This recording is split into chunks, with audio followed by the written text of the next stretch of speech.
we are going to take a diesel train into service. First, collect the controls.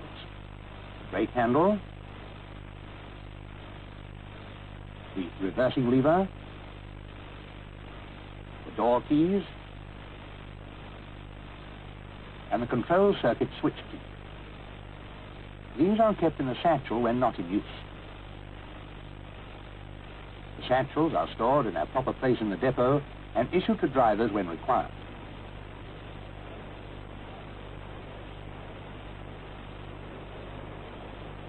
Make sure that there are no not to be moved boards or red flags on the train before you get in.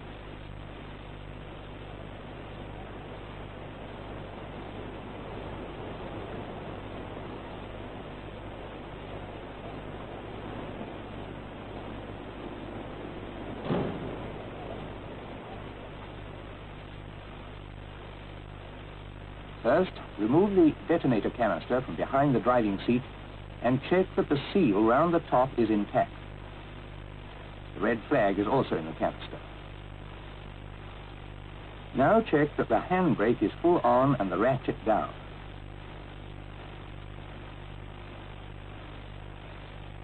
You may have to open the back of the destination indicator in order to see properly when you set it.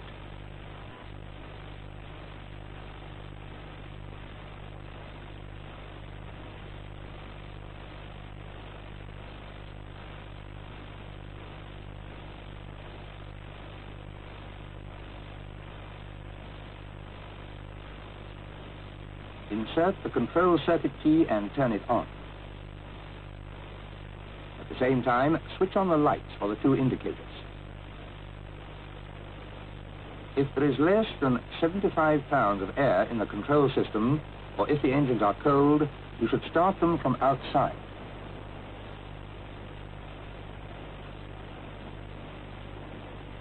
Take the door keys with you and inspect the train as you walk round. As this train has been standing all night, it has to be fully prepared.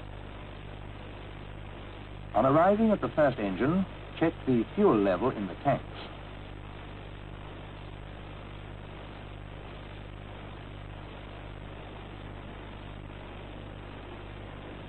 Then pull the throttle full out and press the start button, in this case, number 2 engine. Release the button immediately the engine starts. If it is cold, it may not fire for quite a few moments.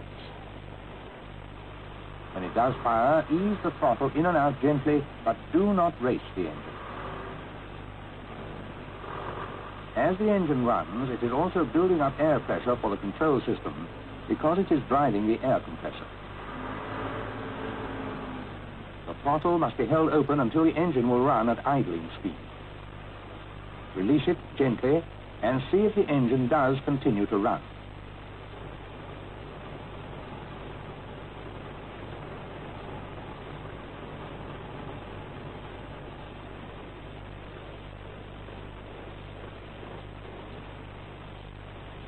Walk round to the other side of the train and keep a lookout for any defects, checking the classification and destination indicators as you go.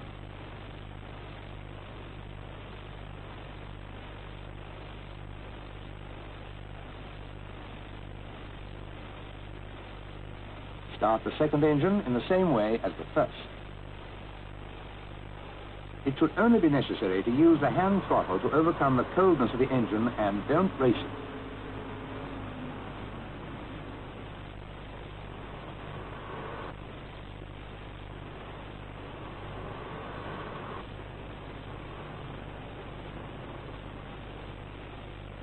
Now that the two engines are running, you should carry on to the rear cab.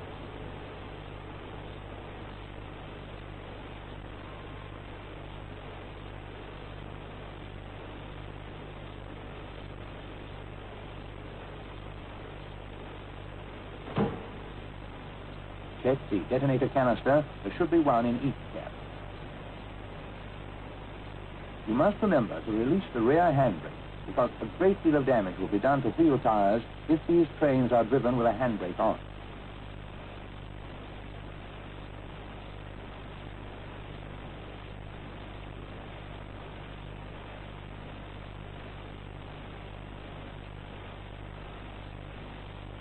The rear destination indicator must correspond with the front one, and its light must be switched on. Also check that the perspex cover of the dead man's isolating valve is intact.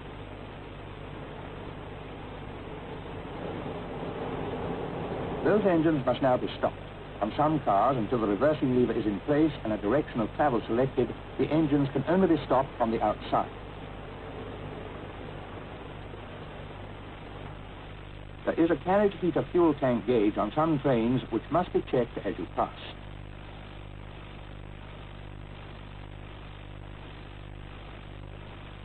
The compressor, driven by the engine, has now raised the air pressure to 75 pounds, the minimum satisfactory working pressure for the cab controls. First, fit the brake handle.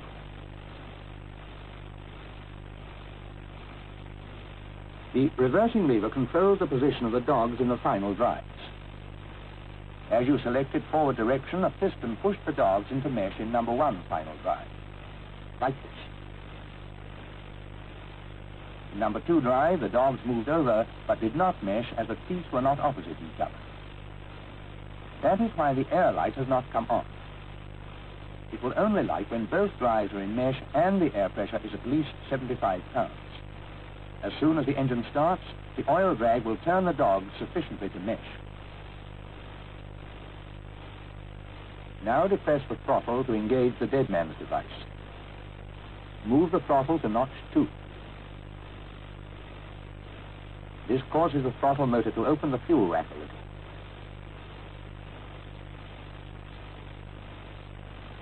To start the engines, press the start buttons one at a time. Now, number 2 button. There, the air light came up as well.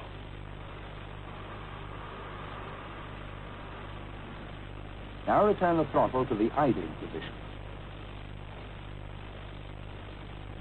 The engines have also been driving the exhauster of the brake system and building up the vacuum reservoir. On the right is the release pipe reading, and on the left, the train pipe reading.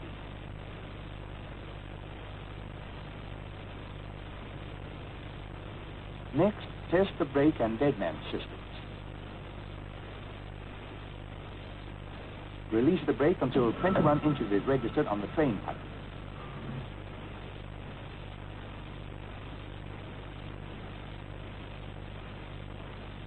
Then return the brake to the lap position. Let go of the throttle handle and check that the indicator light goes out. After 5 seconds, the vacuum is destroyed, so applying the brakes.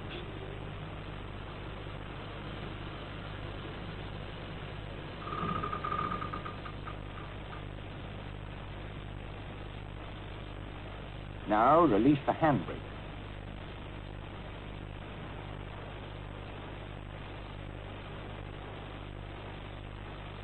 The train is now ready to move.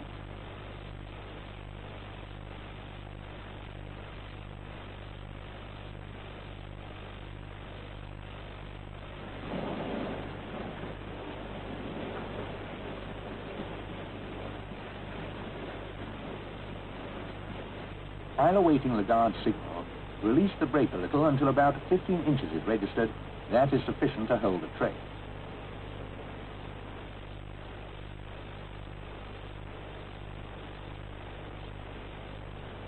Check, finally, that the air pressure has built up to 95 pounds per square inch, that the dead man's indicator light is on, and that the engine and air lights are on.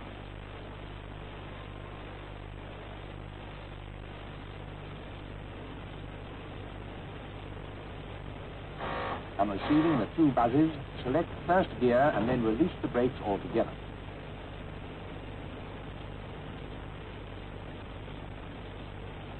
When the gearbox was in neutral, heavy parts were revolving inside. A sectioned gearbox shows what happens in slow motion. First gear is selected by tightening the nearest brake band, which slows and stops the nearest drum. As this takes time to happen, you must pause after selecting gear before you accelerate. Under the train, the fluid flywheel and freewheel take up the drive. Engine power is now being transmitted through the gearbox to the carbon shaft, and so to the final drive in the road wheel.